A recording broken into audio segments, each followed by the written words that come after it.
मुख्यमंत्री फडणवीसांमध्ये काहीतरी दैवी शक्ती आहे असं अजब वक्तव्य मंत्री चंद्रकांत पाटलांनी केलं. यावर चंद्रकांत दादा कदाचित आसारामचे चेले असावेत असं म्हणत विजय वडेट्टीवारांनी खोचक टोला लगावलाय. आपण पाहूयात नेमकं ते काय म्हणालेत. चंद्रकांतदादा पाटील काल एका कार्यक्रमादरम्यान बोलत होते, देवाभाऊ पुस्तक प्रकाशित झालं. नाही, चंद्रकांत दादा आसारामचे कदाचित चेले असावेत म्हणून त्याला अंतर्ज्ञान होत असावा, किंवा राम रहीमचे चेले झाले असावेत. पृथ्वीवर कलियुगामध्ये कोणामध्ये दैवी शक्ती आहे ते, किंवा त्यांनी बाबा रामदेवकडून किंवा ते बागेश्वरकडून वगैरे काही कला शिकली असावी म्हणून त्यांना या प्रकारचा अंतर्ज्ञान झाला असेल, म्हणून अशा प्रकारची गोष्ट त्यांनी केली. हो, जंतर मंतरवर झालेलं CJPचं आंदोलन हे देशविरोधी असल्याचं RSSचे सरकार्यवाह अतुल लिमये यांनी म्हटलेलं आहे. तर दीपकेंच्या अमेरिकेतील शिक्षणाचा खर्च कोणी उचलला असं RTI मधून माहिती मागवण्यात आली. सगळी माहिती मागवा. जर या देशामध्ये त्या ठिकाणी आंदोलन करणाऱ्या लाखो मुलांना देशद्रोही म्हणत असाल, RSS हे देशद्रोही असं समजायचं का? यांना फंडिंग कुठून येते? उघड करावं RSSनी. आम्हाला कुठून परदेशातून फंडिंग येते, देशातून येते, किती आलेत? एक तर रजिस्ट्रेशन करत नाहीत, हिसाब देत नाहीत आणि लोकांना देशद्रोही ठरत चाललेत. कोण तो लिमये आहे, त्याला थोडी तरी लाज वाटायला पाहिजेत. आपण काय बोलतोय, तरुणांना देशद्रोही समजतो? अरे, जनाची नाही मनाची शरम ठेवा. लाखो लोक रस्त्यावर उतरतात, शांततेच्या मार्गाने आंदोलन करतात आणि त्यांना तुम्ही देशद्रोही ठरवताय. मग RSS कोणती देशभक्तीवाली? इंग्रज होते त्यावेळेस इंग्रजांच्या मागे धावत होती, त्यावेळेच्या हिंदू महासभेने. त्यावेळेस त्यांना वाटत होता हा देश स्वतंत्र होऊ नये म्हणून. जे जे परकीय आले त्यांच्याला साथ देणारी मंडळी या देशातील तरुणांना जर राष्ट्रद्रोही म्हणत असेल, देशद्रोही म्हणत असेल, तर पुढच्या दिवसामध्ये यांना याचे परिणाम भोगावे लागतील. जनता यांची मस्ती आणि गरमी उतरवल्याशिवाय राहणार नाही.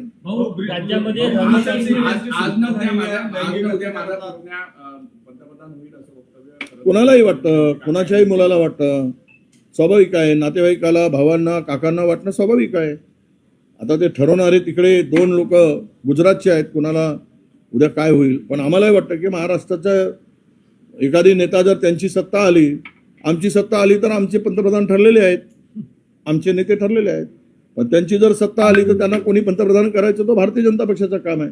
पण महाराष्ट्रातला जर आता मोदी साहेबांना हटवून देवेंद्र फडणवीस पंतप्रधान होत असतील तर आम्हाला मराठी माणसाला आनंद आहे.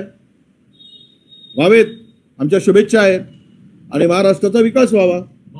मराठी माणूस नरेंद्र मोदी आणि अमित शहाना हटवून जर पंतप्रधान होत असेल कोणालाही आनंद वाटेल. तो त्यांचा अंतर्गत प्रश्न आहे. त्यांना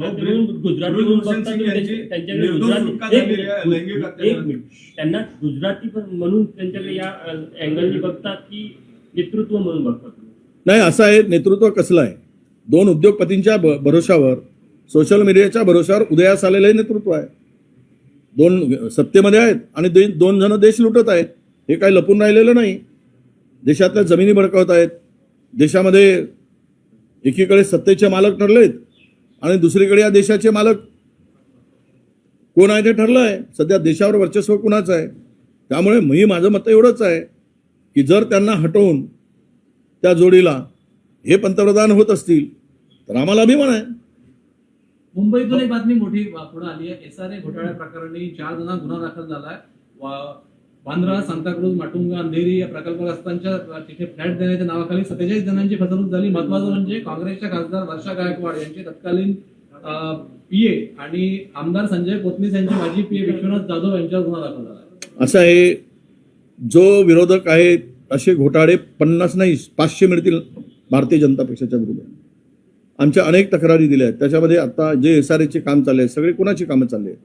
कोणाला उद्ध्वस्त केलं जात आहे? किती झोपडपट्ट्यानं 200 असतील तर 500 दाखवले जातात. झोपडपट्ट्या नाही, ती सरकारी जमीन SRAच्या नावाखाली बळकावली जात आहे आणि तिकडे टोलेजंग इमारती बांधले जात आहे. जो दोषी असेल, पण दोषी त्याच्यावर कारवाई झाली पाहिजे. तो कुणाचा PA आहे, कुणाचा आहे? आम्ही तर एका आदर्श घोटाळ्यामध्ये एक सदनिका घेतली म्हणून मुख्यमंत्र्यांना काढलं, फोटो काढायला गेले म्हणून विलासराव देशमुखाला मुख्यमंत्री पदापासून दूर व्हावं लागलं.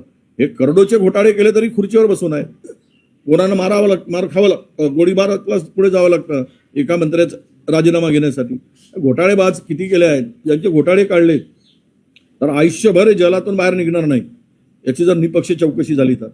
त्यामुळे दुसऱ्याकडे चौकशी करणं, घोटाळे करणं, त्यांचा आवाज दाबणं, घोटाळे बाज आहेत म्हणून ते तर विरोधकांना दाबू देत, आमचा काही त्याला विरोध राहणार नाही. सत्य आहे असेल तर कारवाई व्हावी, कारवाई सरकारने करावी. पंकजा मुंडे यांनी राजीनाम्याची भावना व्यक्त निर्दोष केली. मुक्तता करण्यात आली. हं? गुरु दुलसेन सिंग यांची निर्दोष मुक्तता करण्यात आली. कुस्तीपटूच्या लैंगिक शोषणाच्या आरोपामध्ये जे चाललं होतं ते होणारच होतं. ज्यावेळेस पोरी रडत होत्या, पैलवान कुस्तीपटू रस्त्यावर उतरून लढत होत्या, न्याय मागत होत्या, याने आमच्यावर बलात्कार केला, आमच्यावर लैंगिक अत्याचार केला म्हणून, त्यावेळेस हे त्यांचं गुणगान गात होते त्या ब्रजभूषण सिंगचं. हे होणारच होतं. बलात्कार करा, खून करा, लुटून टाका, देशाला बर्बाद करा, फक्त आमच्या बरोबर राहा, म्हणजे तुम्ही इमानदार. मग तुम्हाला सगळ्या दोषातून मुक्त करण्याचं काम कोर्टाकडून करून घेऊ, ईडी कडून करून घेऊ, सीबीआय कडून करून घेऊ, पण तुम्ही मात्र मुक्त व्हाल.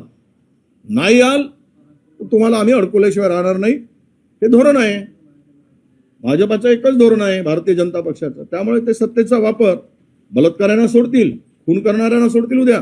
ज्या बलात्कारांची मिरवणूक काढली जाते या देशामध्ये गळ्यात हार घालून भारतीय जनता पक्षाच्या माजी आमदाराची, यापेक्षा या देशाचं दुर्दैव काय? त्यामुळे हे सुटणारच.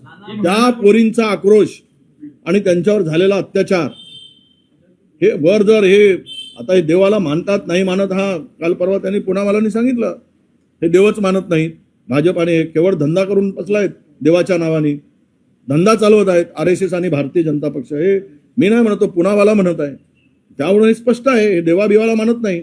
जर देवाची थोडी भीती असती तर तो माणूस निर्दोष मुक्त झाला नसता.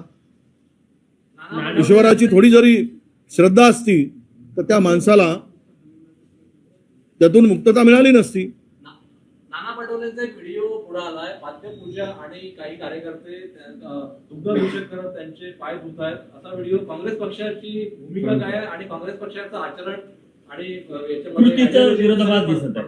काय समजतंय? नाही, मी अजून तो व्हिडिओ पाहिला नाही. मी 4 दिवस दौऱ्यात होतो, त्यामुळे व्हिडिओ पाहिल्यावर मी सांगतो. पंकजा मुंडे यांनी राजीनाम्याची भावना व्यक्त केलेली आहे. कशा प्रकारे?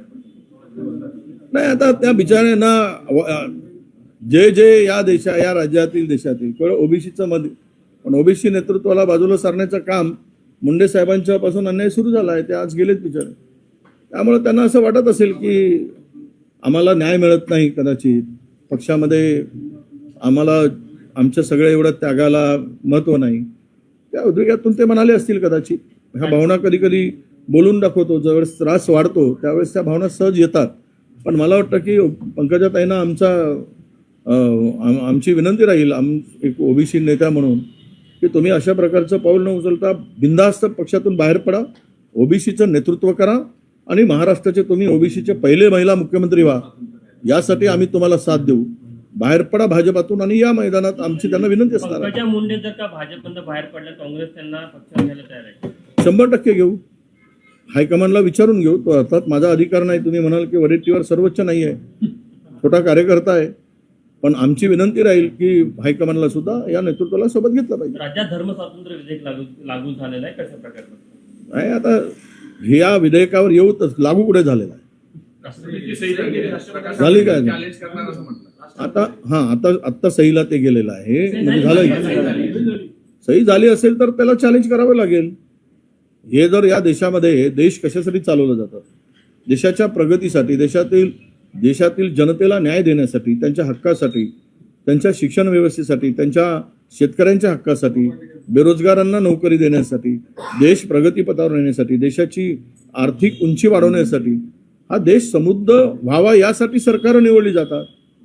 धर्म समृद्ध व्हावा यासाठी सरकारं निवडली जात असतील तर धर्म हा घरचा काम आहे, घरातला आणि चौकटीतला विषय आहे. धर्म हा श्रद्धेचा आहे.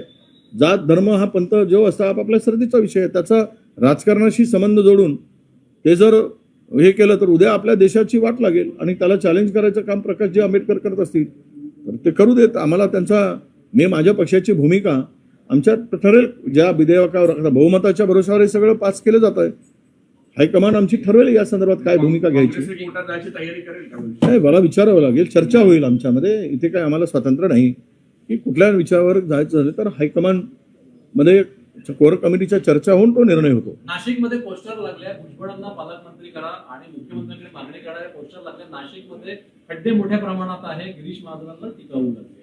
आता तिथे त्या नाशिकच्या कुंभमेळ्यासाठी जवळजवळ सर्वच कंत्राटदार हे गुजराती आणि बिहार युपीचे बाहेरचे कंत्राटदार मोठ्या प्रमाणात त्यांनी कामं घेतलेत. आता पहिल्या पाण्यामध्येच केलेले कामाची सगळी वाहून गेली आणि नको ते कामं केली. 33,000 कोटी रुपये त्या ठिकाणी खर्च केले जात आहे आणि या कंत्राटदारावर ते उधळपट्टी चालली आहे. यांनी एटफारमध्ये कुठलीही स्पर्धा नाही, सर्रास काम त्यांना त्यांच्या कंडिशन टाकल्या जातात, त्या कंत्राटदार म्हणतात ते, आणि तेच क्वालिफाय होतात, तेच इलिजिबल होतात आणि त्यांनाच ते कंत्राट मिळत आहे. त्या लोकांनी 25% देऊन खालच्या लोकांना काम देणं, 30% घेऊन कापात करून खालच्या लोकांना सबलेट करण्याचं काम सुरू केलं आहे. म्हणजे 30% मार्जिन काढली. हे 30% मार्जिन कुठे चालली आहे या कामातील?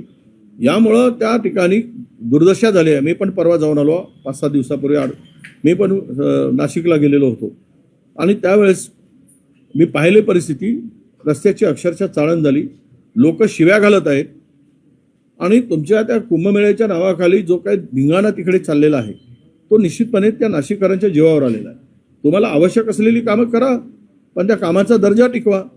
हे न करता बोगस कंत्राटदाराकडून बोगस कामं करून जी काही लूट चालली देवाच्या नावाने, त्या कुंभमेळ्याच्या नावाने, यावरून जनतेचा उद्रेक झाला असेल आणि ते बोर्ड लागले असतील.